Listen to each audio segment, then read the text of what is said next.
What to do, what to do. This is the Brothers on Books podcast where we find great books that will give you real value and actual steps and have fun in the process. Please reach out to us at brothersonbooks@gmail.com for any book recommendations, or if you would like to be a guest host for a particular book you have in mind. A great review or rating on whichever platform you're listening to would be greatly appreciated. And lastly, if you can think of any friend, family member, or coworker that might like this episode, please pass it along. For all of our original episodes, please visit brothersonbooks.com. I'm Alex Allwile, and with me as always is my brother, Jack Allwile. Jack, how you doing? I'm doing quite well, Al. How are you? I mean, I'm only 1 week removed from visiting you in Birmingham. That is true. It was a week ago that you were here. Pretty fun. Yeah. I'm hanging in there. Just another slow start to the week, and I'm already ready for it to be the weekend. Okay. Well, I guess you need some stoicism in your life, I guess. I guess so. So I guess with that statement, Jack, why don't you tell us what book we're doing? Today, what book we're about to discuss. Today we are discussing The Beginner's Guide to Stoicism, Tools for Emotional Resilience and Positivity. This is by Matthew J. Van Natta, and Mr. Van Natta has over a decade of experience advocating for the development and daily practice of modern Stoicism. He's the creator of the popular Stoicism podcast, Good Fortune, and the website Immoderate Stoic. So, yeah, that's what I got on Mr. Van Natta. Al, what were your initial thoughts after finishing this book? So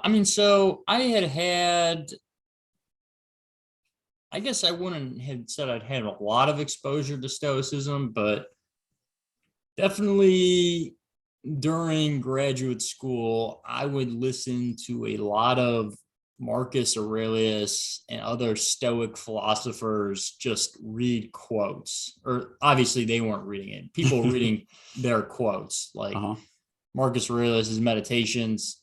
On YouTube, you can pretty much listen to like 2 hours of just Stoic quotes that I found very helpful for my current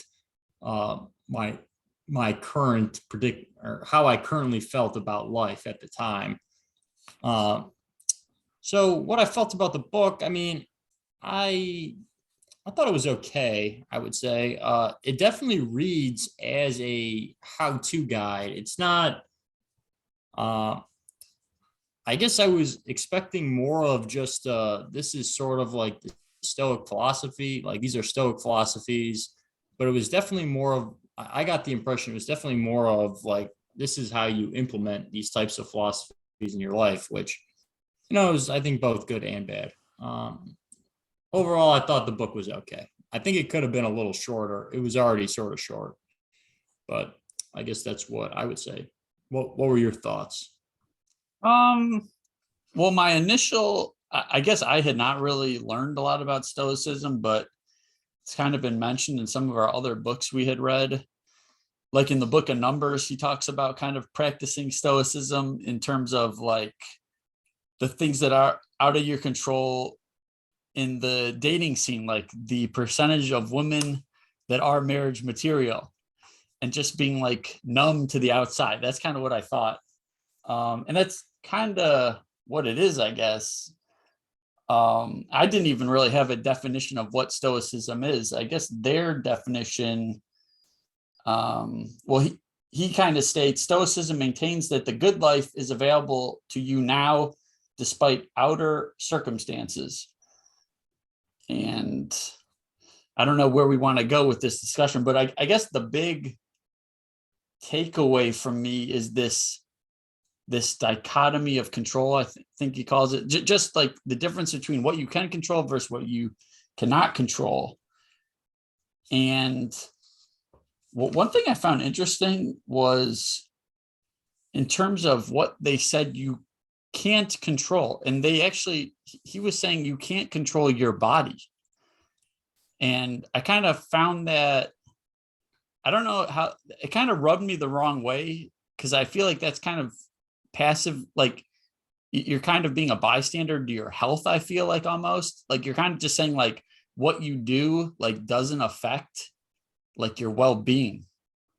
Yeah. I So don't know. What do you think? I think it's you need to be careful of that because it was my understanding that it was what you can totally control. So like the reason that your body isn't, you know, put under total control is because you could, by no fault of your own, let's say, uh, get some type of debilitating disease, and that could ravage your body, right? So you don't have total control of your body, like because he does make that distinction in the book. Like you do have the things you always have total control over is your thoughts, though, right? And like your actions and how you act. Yeah. But some drunk driver could, hit you with a car and paralyze you, and then right, and that's totally out of your control, though. But that is your body. I guess how would you view like just like pulling your hamstring or tweaking an ankle running? Like Yeah, I how mean, you do. I mean, you're right. Like you do have some control. Like if you are in physically better shape, you can minimize those types of injuries. But there are some. I'm having flashbacks to conversations I used to have with one of my ex girlfriends about what you can control in your body. But there are some uh there's some things I think that are out of your control with your own body. I mean, you can minimize those, right? But like, yeah, I mean, something I could just be minding my own business, driving my car, and someone could just T-bone me, like run a red light and T-bone me, and they could shatter my body. That's sort of out of my control, right? Like then or someone could, we're in a pandemic. Someone could invite me out to dinner when they were sick and give me some type of disease. And, that could be debilitating to me, right? It's uh-huh. not really your fault. But you don't really have control over that. All right.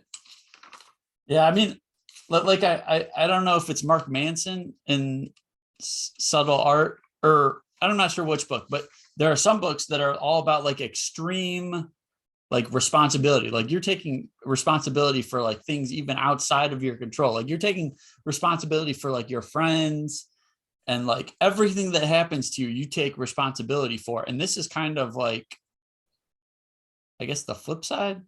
I mean, I kind of like it in some, and the way he talks about like your body, I kind of like, because it actually kind of made me, I might view when I get hurt again, which is probably inevitable, that I'll maybe view it a little different. I won't be like so harsh maybe on myself. I mean, it's not like, I don't know, like you getting, I mean, I get hurt all the time. It's not real. I mean, some of it is my fault. I think some of it, most of, I'd say my injuries come from overuse. So it's like just not recognizing that I shouldn't go out and exercise for, well, I haven't done it in a while, but I shouldn't go out and play pickleball for like 6 hours straight. It's probably not good for me, even No, though I want it. that's one of the virtues, yeah, moderation. I know exactly. Yeah. So I guess we should kind of like take a step back.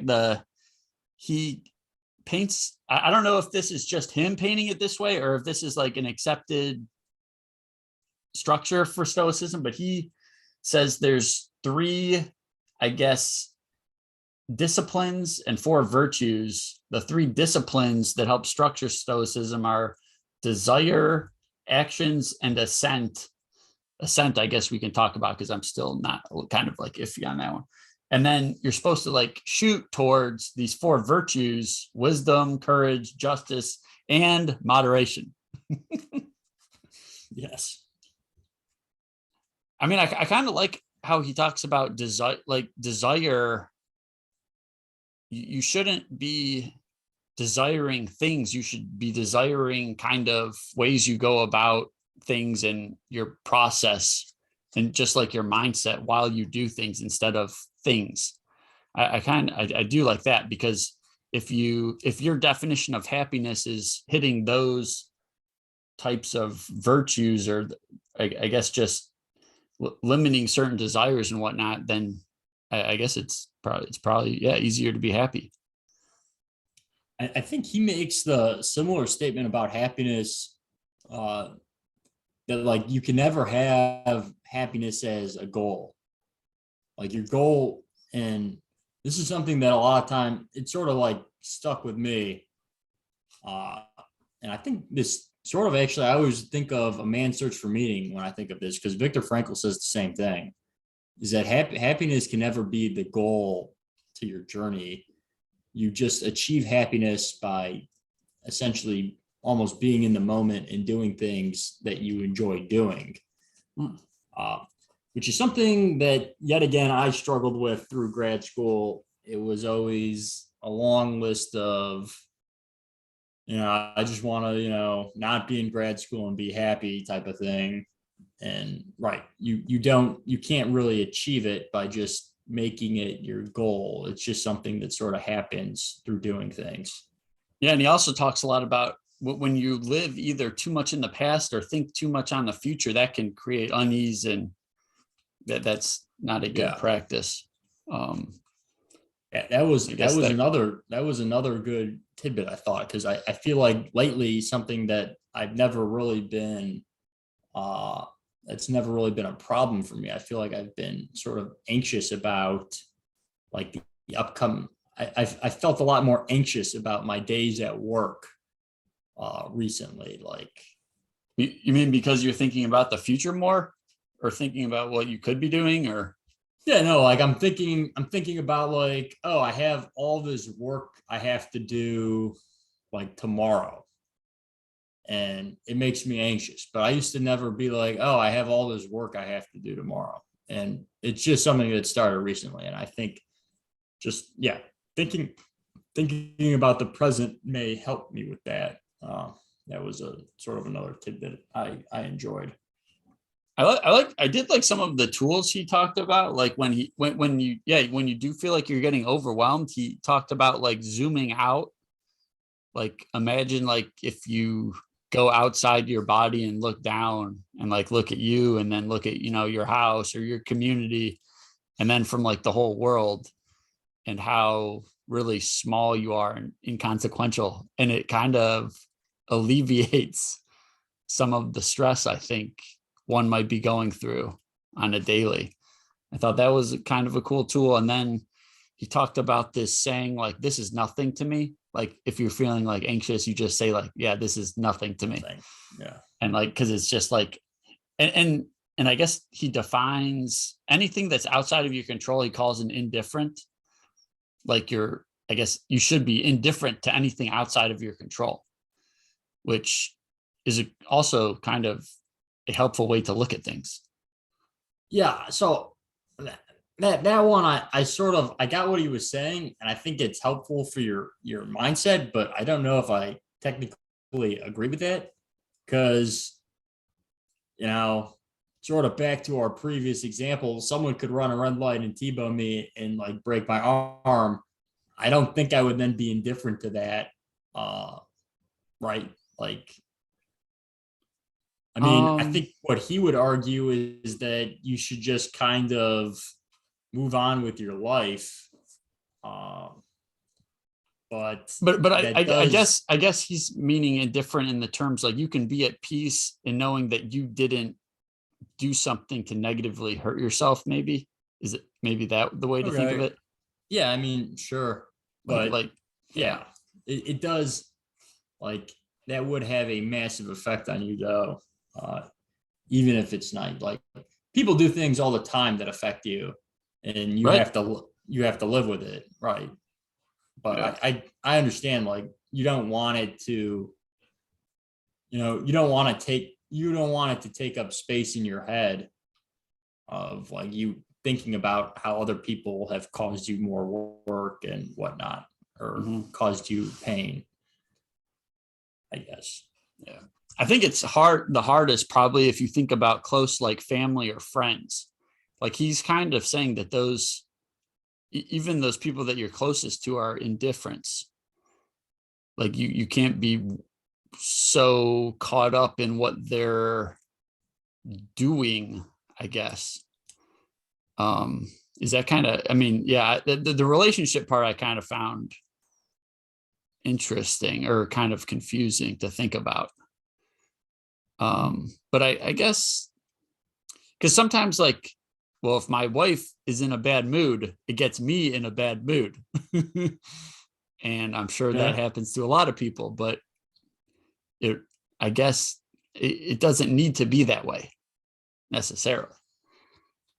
Like I could choose to somehow not get in a bad mood.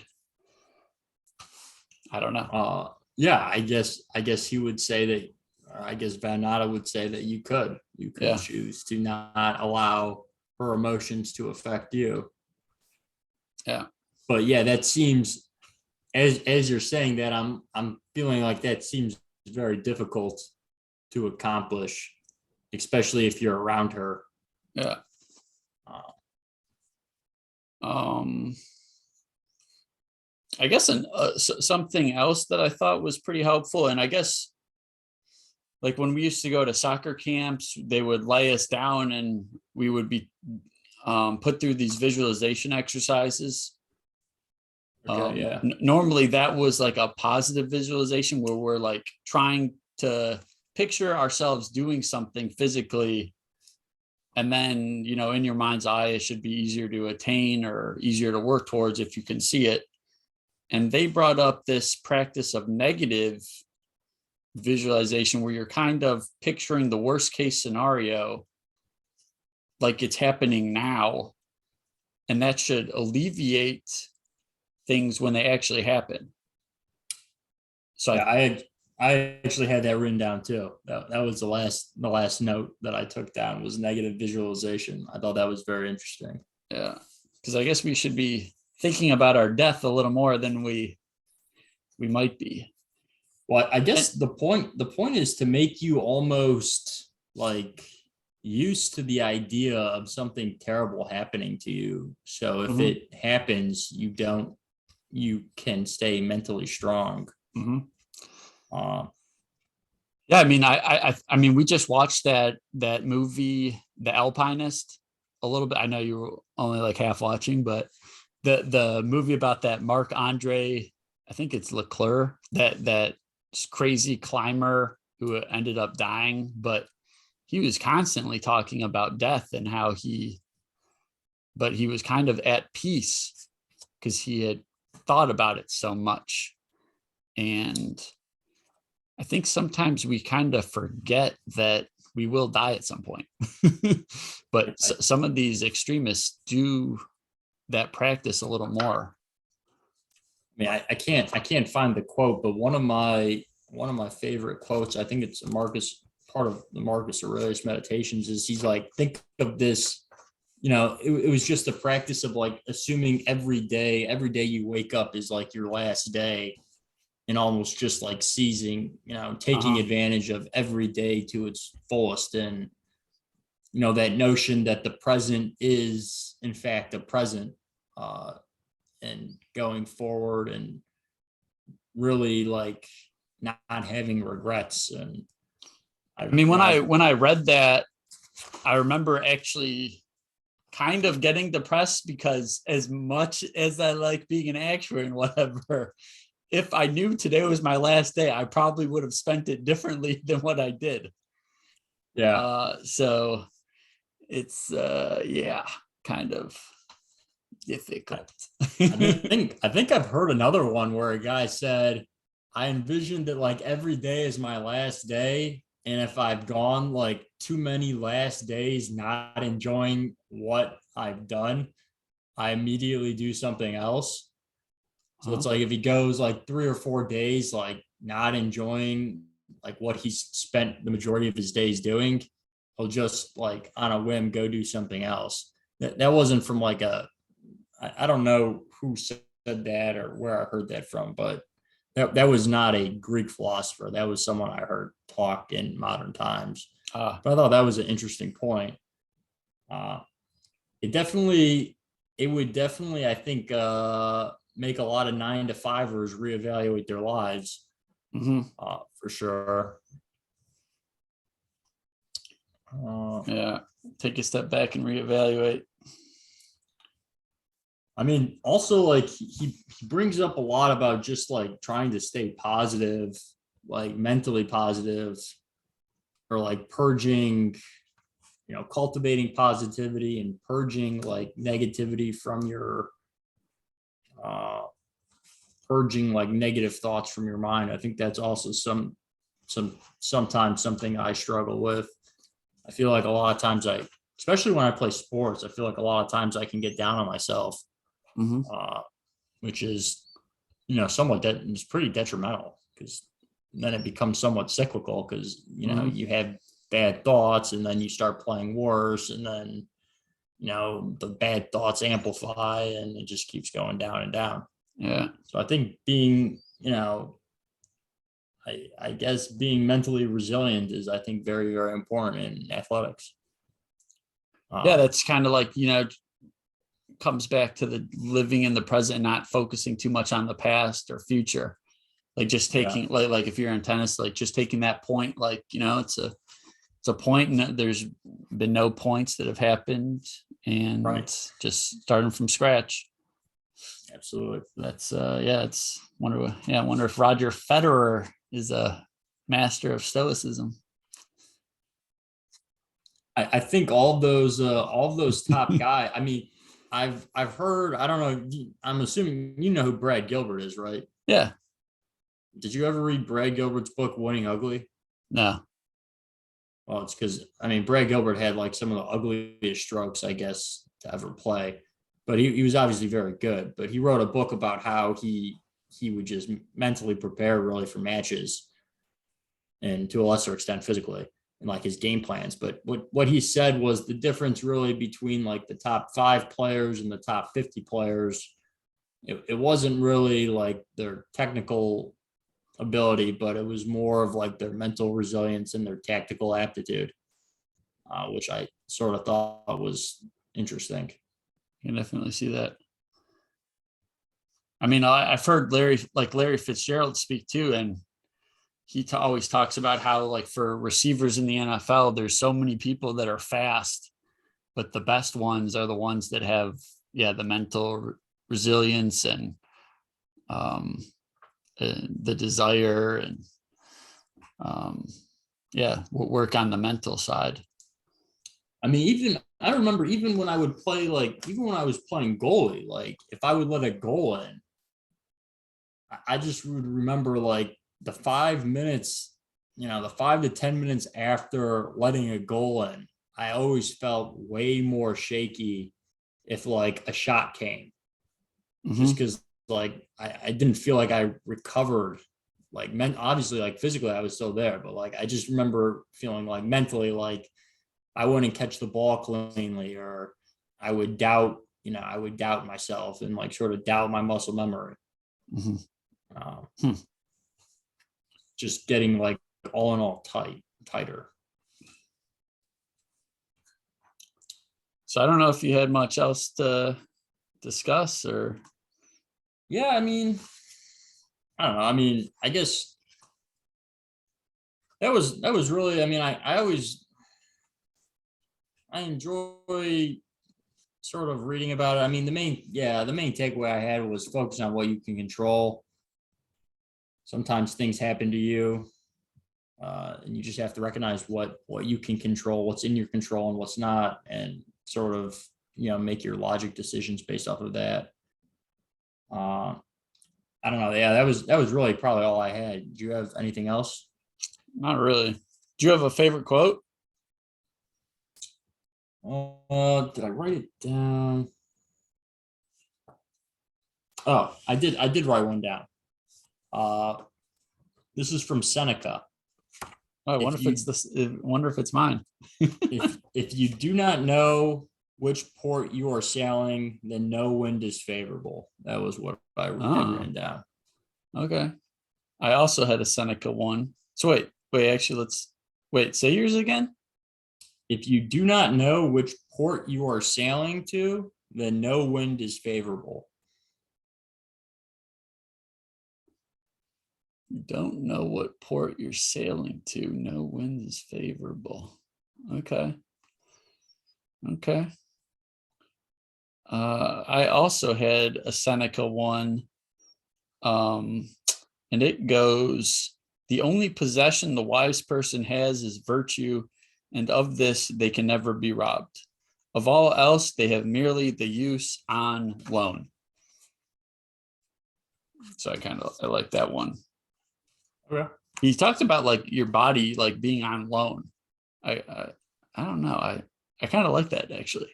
You got to make the best while you have it, while it's given to you. I actually like this Marcus Aurelius one too. If you deal with bad times properly, they'll actually become good times. With that in mind, meditate on how the events are indifferent and how you can thrive all the time.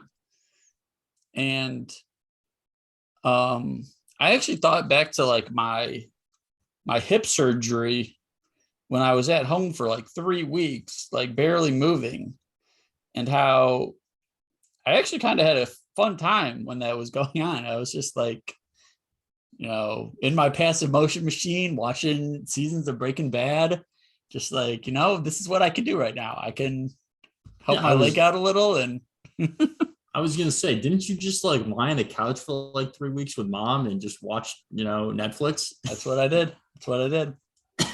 It doesn't sound that bad. And I think I was so like high on those drugs that I remember rewatching Orange is the New Black with some friends, and I was sure like this one inmate killed this other inmate for some reason. And I thought I was like ruining it for them, and then it didn't happen the way I remembered it. Okay. And then I was like really like, whoa, I must have been really out of it that first time I watched. Okay. But yeah, that was looking back, that was kind of fond memories, and it turned into a lot of good. So sure.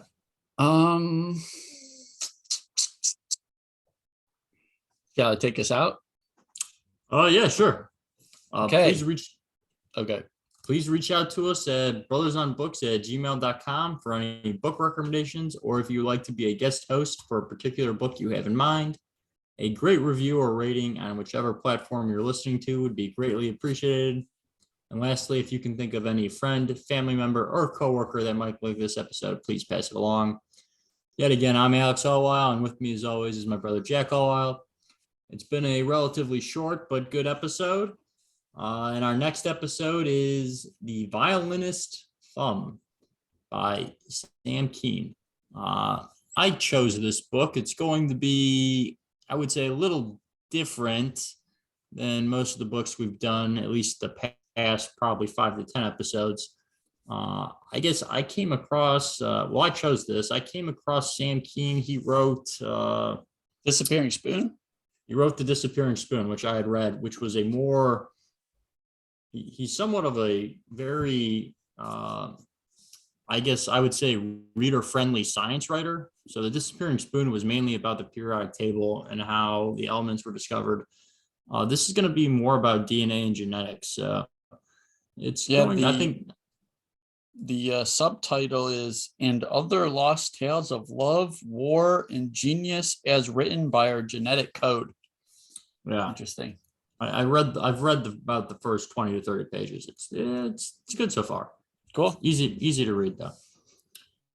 Very good. Yeah.